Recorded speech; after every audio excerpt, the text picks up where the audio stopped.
Hi అండి. నేను doctor Srinivasulu Reddy from Harshith hospital. ఆడవాళ్ళకి బోన్స్ మగవాళ్ళ కంటే ఎందుకు వీక్‌గా ఉంటాయి? దాని గురించి ఇప్పుడు మనం తెలుసుకుందాం. ఆడవాళ్ళలో మెయిన్‌గా ఏందంటే ఈస్ట్రోజన్ అనే ఒక హార్మోన్ ఉంటది.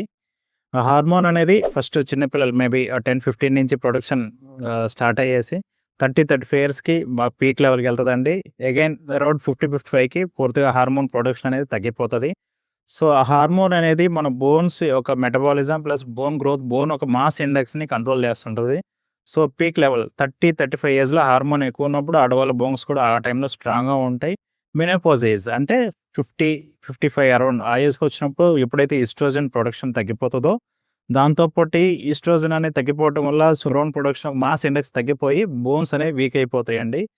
సో, అలాంటి టైంలో ఆడవాళ్ళు తీసుకోవాల్సిన జాగ్రత్తలేందంటే, సో, కాల్షియం రిచ్ ఫుడ్స్ ఎక్కువ కాల్షియం ఉండే ఫుడ్స్ తీసుకుంటూ, జాగ్రత్తగా ఫిజికల్ యాక్టివిటీ అయి చేసుకుంటూ, జాగ్రత్తగుంటే సరిపోతుందండి. ఏమైనా డౌట్స్ ఉంటే please free to comment in our video.